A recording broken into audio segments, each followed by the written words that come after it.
Hi, lovely souls. Twin Flame Divine Union. Just thought I'd pop on, see how you guys were all doing. I wanted to talk about a philosophy of Neville Goddard's about living in the end.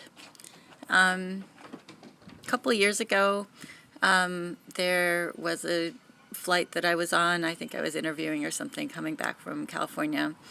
And so I was going from California to Seattle. Hi, everyone.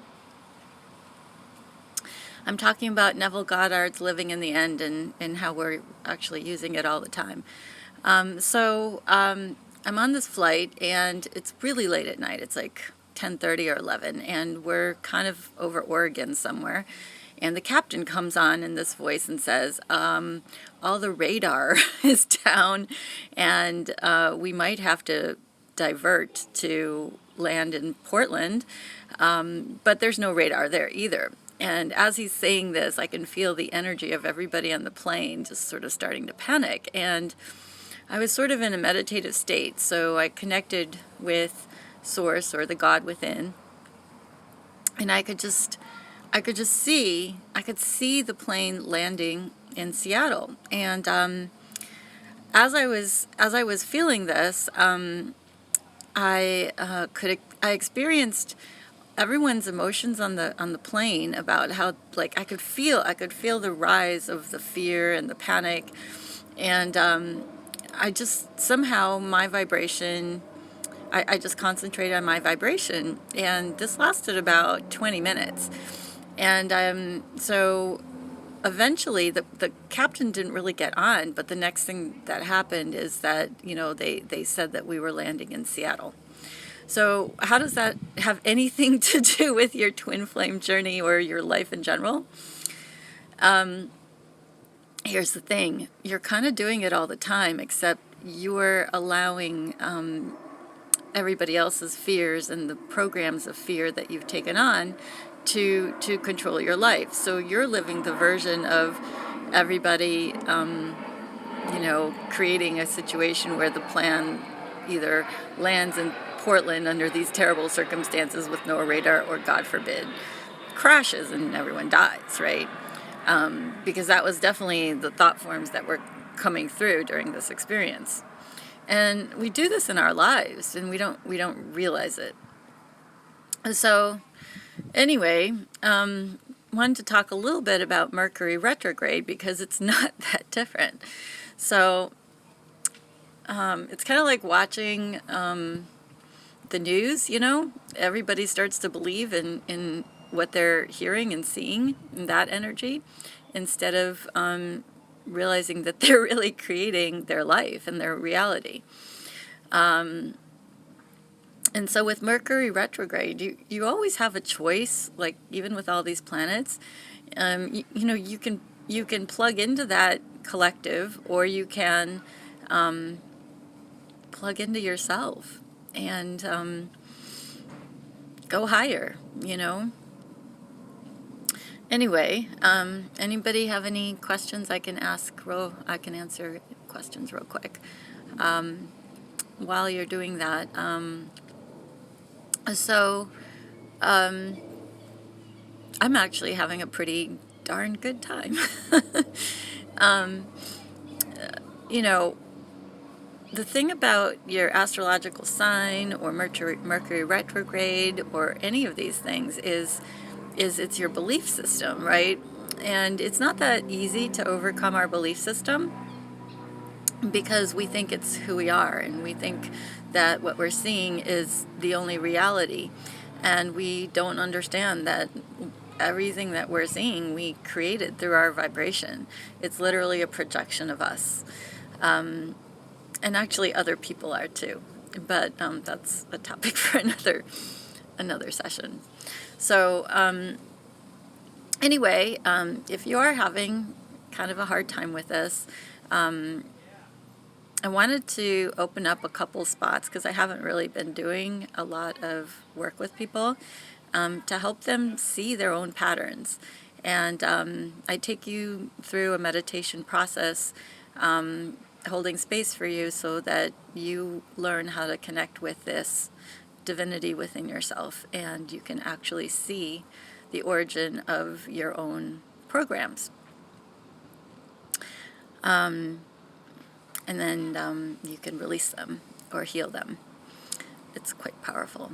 So, do you guys have any questions? Have any questions about Neville's living in the end?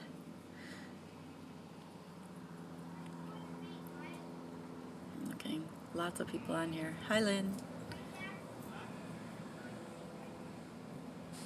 When I say go higher,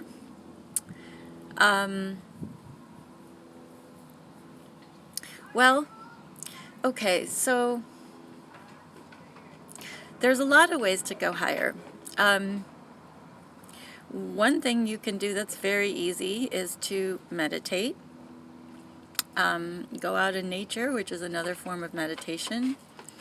It's not so much as detaching from who you are, but realizing that there is a version of you that is connected to the divine, and becoming aware that you are actually the master of your reality, and learning to see what it is that your limiting beliefs are. There's lots of techniques for doing it, lots of techniques for releasing these limiting beliefs. I teach the 0 point process. That's my dog, sorry guys. Henry, come here. Come here.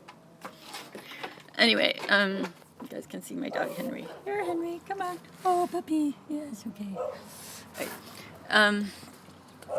I teach the 0 point process. I also teach, well, I channel, but I channel in a specific way, so that I help you tune your radio channel to the divine within you. So Neville was kind of revolutionary for his time, because he taught that you yourself are the creative force in your life. He actually says you are God. He says it in a specific way, and that is that creative force within you that's creating everything, that is God. And once you come to realize that, it's really a matter of being able to tune into that, as opposed to the energy that you have created around you. Abraham Hicks talks about this too, but I think Abraham is a little bit more challenged in conveying this information to people, because as human beings, we're very tied to our bodies, and tied to what we think is reality. And one of the hardest things to do is, to let go of that and change yourself within. So anyway, another way to change your vibration is chanting. I chant Nam-myoho Renge Kyo. The reason that is so powerful, aside from the fact that it's the Lotus Sutra and it teaches pretty much exactly the same thing as Neville does, is that it's like striking a bell.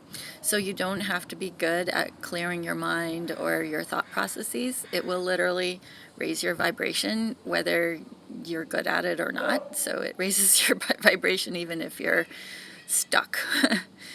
The power of gratitude. Gratitude is a tricky one. A lot of times when we say we're grateful for something, we're grateful only because we're realizing we're losing it. When you're truly grateful, it feels like peace. So I rather use the word peace than gratitude. When you feel the peace within yourself, you really are grateful. I don't know, that's easier maybe to understand.